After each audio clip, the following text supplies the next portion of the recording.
안녕하세요. 오늘은 중년 이후 남성분들의 건강과 활력에 대해 말씀드리겠습니다.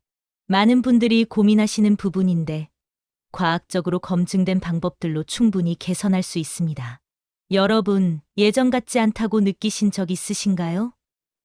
아침에 눈을 떠도 개운하지 않고 몸이 무겁고 하루 종일 피곤하고 뭘 해도 의욕이 안 생기고 일에 대한 열정도 예전만 못하고 취미 생활도 귀찮고 사람 만나는 것도 부담스럽고 이런 증상들이 점점 심해지면 자신감까지 떨어지죠. 많은 분들이 나이 들어서 그런가 보다 하고 넘기시는데 사실 이건 단순히 나이 탓만은 아니에요. 대한남성과학회 조사를 보면 40대 이상 남성의 약 30%가 활력 저하를 경험한다고 해요. 그 중요한 원인이 바로 남성 호르몬 감소예요. 남성 호르몬이 떨어지면 어떻게 될까요? 근육량이 줄고 체지방은 늘어나요. 특히 배가 나오고 팔다리는 가늘어지죠. 집중력과 기억력도 떨어지고 감정 조절도 어려워져서 쉽게 짜증이 나거나 우울해질 수 있어요. 성기능 저하는 물론이고요. 문제는 이런 증상들이 서서히 진행되다 보니 알아차리기 어렵다는 거예요. 원래 이랬나? 하면서 그냥 넘어가게 되는 거죠. 하지만 방치하면 삶의 질이 계속 떨어지고 건강 문제도 악화될 수 있어요.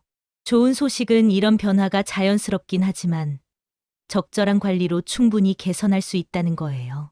의학적으로 검증된 방법들을 실천하면 활력을 되찾을 수 있거든요.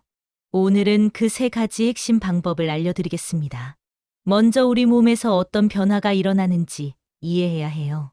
남성 호르몬, 정확히는 테스토스테론이라는 호르몬이 중요한 역할을 하거든요. 테스토스테론은 남성의 건강에 정말 중요한 호르몬이에요. 근육을 만들고 유지하는 데 필수적이고 뼈를 튼튼하게 하고 적혈구 생성을 돕고 집중력과 기억력을 유지시켜요. 성욕과 성기능에도 직접적인 영향을 주고요. 문제는 이 호르몬이 나이가 들면서 감소한다는 거예요. 연구에 따르면 40대 이후 남성은 매년 평균 1%씩 테스토스테론이 감소해요. 처음엔 별로 차이를 못 느끼지만 10년이 지나면 10%, 20년이 지나면 20%가 줄어드는 거죠. 이 정도 되면 확실히 체감할 수 있어요.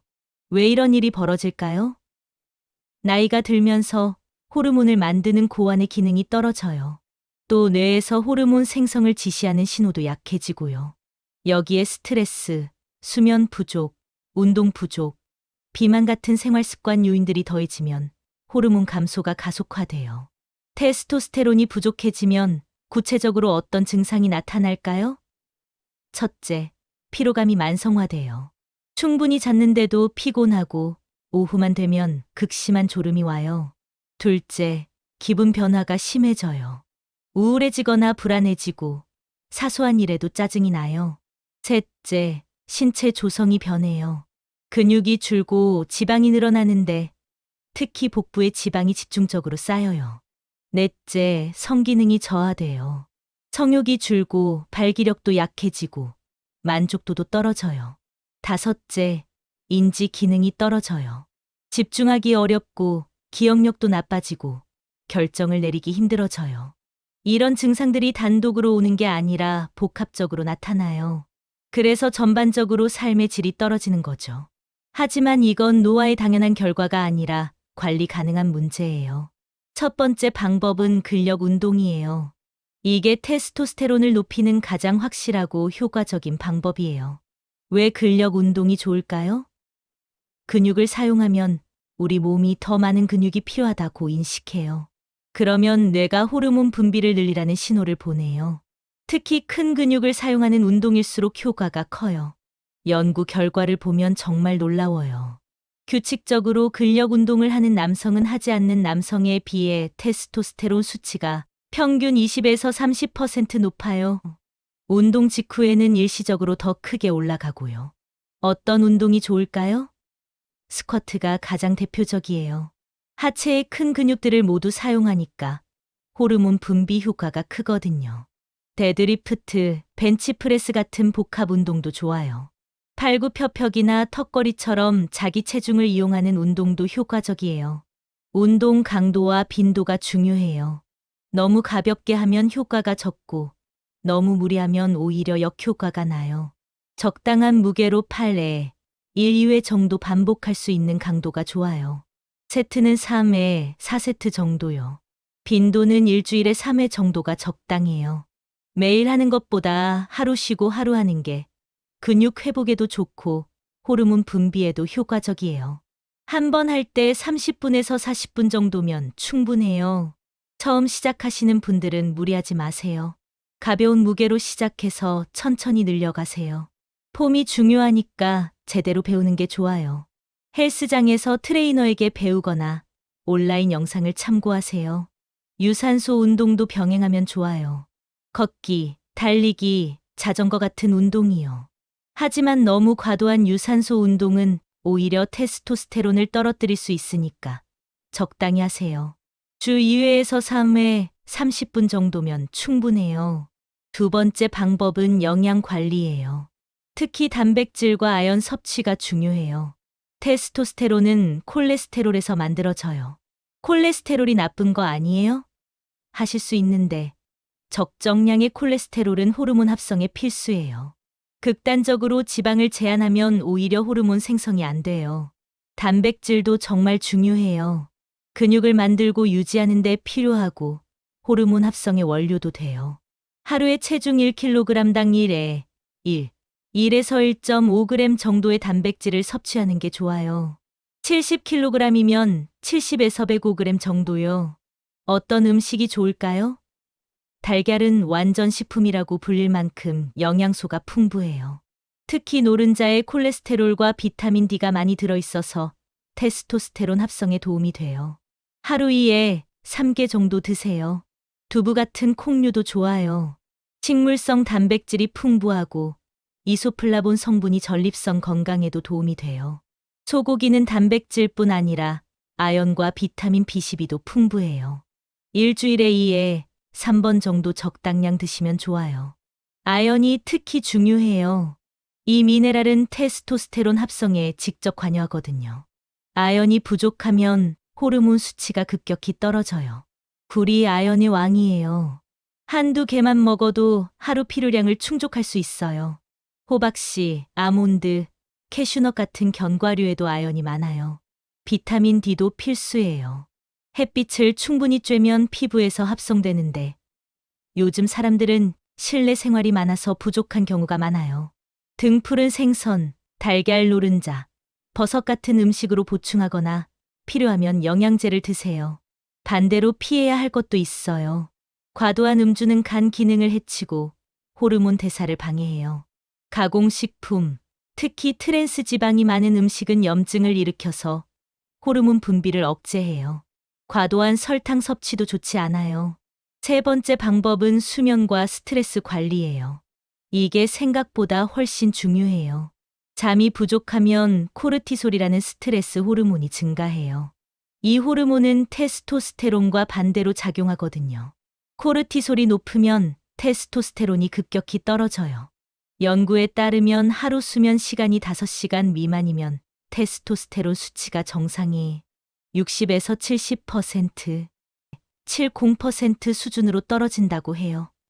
반대로 7에 8시간 충분히 자면 호르몬 분비가 정상화돼요. 수면의 질도 중요해요. 깊은 수면 단계에서 성장 호르몬과 테스토스테론이 주로 분비되거든요. 자주 깨거나 얕은 잠만 자면 호르몬 분비가 제대로 안 돼요. 밤 11시 이전에 자는 게 이상적이에요. 우리 몸의 생체 리듬상 밤 10시부터 새벽 2시 사이에 호르몬 분비가 가장 활발하거든요. 늦게 자면 이 시간을 놓치게 돼요. 스트레스 관리도 필수예요. 만성 스트레스는 코르티솔을 계속 높은 수준으로 유지시켜서 테스토스테론을 억제해요. 스트레스를 완전히 없앨 수는 없지만 관리는 할 수 있어요. 명상이나 심호흡 같은 이완 기법이 도움이 돼요. 하루 10분만 조용히 앉아서 호흡에 집중해 보세요. 취미생활도 좋은 스트레스 해소법이에요. 좋아하는 걸 하면서 즐거움을 느끼면 스트레스 호르몬이 줄어들어요. 사회적 관계도 중요해요. 친구들과 만나서 대화하고 웃고 즐거운 시간을 보내면 기분이 좋아지면서 호르몬 균형도 개선돼요. 고립되거나 외로우면 스트레스가 증가하니까 사람들과의 연결을 유지하세요. 여기까지 생활 습관 개선 방법을 말씀드렸는데 이걸로도 충분하지 않으면 의학적 도움이 필요할 수 있어요. 병원에서는 혈액 검사로 테스토스테론 수치를 정확히 측정할 수 있어요. 보통 아침에 체열하는데 호르몬 수치가 하루 중 가장 높을 때니까요. 정상 범위는 300에서 1000 정도인데 300 이하면 확실히 낮은 거고 200 이하면 치료가 필요해요. 필요하면 호르몬 보충 요법을 시행할 수 있어요. 주사, 패치, 젤 같은 다양한 방법이 있는데 전문의와 상담해서 본인에게 맞는 방법을 선택해야 해요. 하지만 호르몬 보충 요법은 부작용이 있을 수 있어요. 적혈구가 너무 많이 만들어지거나 전립선에 영향을 줄 수 있어요. 그래서 반드시 전문의 관리하에 정기적으로 검사받으면서 해야 해요. 비뇨기과에서는 활력 저하의 원인을 정확히 진단해요. 호르몬 문제인지, 혈관 기능 문제인지, 심리적 문제인지 구분해서 적절한 치료를 제공해요. 부끄러워하지 마시고 전문의와 상담하세요. 또 정기적인 건강검진이 중요해요. 당뇨, 고혈압, 고지혈증 같은 만성질환이 있으면 테스토스테론 수치도 영향을 받거든요. 이런 질환들을 잘 관리하는 것도 활력 유지에 도움이 돼요. 전립선 검진도 꼭 받으세요. 50세 이후에는 매년 PSA 검사와 직장 수지 검사를 받는 게 좋아요. 전립선 건강이 남성의 전반적인 건강과 직결되니까요. 생활 습관을 개선하면서 의학적 관리도 병행하면 가장 효과적이에요. 운동하고 잘 먹고 잘 자면서 필요하면 전문적 도움도 받는 거죠. 주의할 점도 있어요. 인터넷에서 파는 검증되지 않은 보조제들은 조심하세요. 효과가 없거나 오히려 해로울 수 있어요. 특히 즉각적인 효과를 약속하는 제품들은 의심해 보세요. 급격한 체중 감량도 피하세요. 너무 빠르게 살을 빼면 호르몬 균형이 깨질 수 있어요. 한 달에 2에서 3kg 정도 천천히 빼는 게 건강해요. 과도한 운동도 좋지 않아요. 운동이 좋다고 매일 2시간에서 3시간씩 하면 오히려 스트레스가 돼서 코르티솔이 증가해요. 적당한 강도와 빈도를 유지하세요.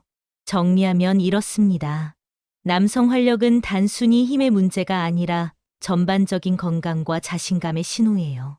운동으로 근육을 키우고 영양으로 호르몬 합성을 돕고 수면과 스트레스 관리로 균형을 맞추세요. 그리고 정기적인 건강검진으로 문제를 조기에 발견하고 관리하세요. 이 세 가지를 꾸준히 실천하면 활력을 되찾을 수 있어요. 한두 달 만에 극적인 변화를 기대하기는 어렵지만 3개월에서 6개월 꾸준히 하면 확실히 달라진 모습을 느낄 수 있어요. 활력은 나이의 문제가 아닙니다. 관리하는 사람만이 젊음을 유지해요. 50대, 60대에도 30대 못지않은 활력을 가진 분들이 많아요.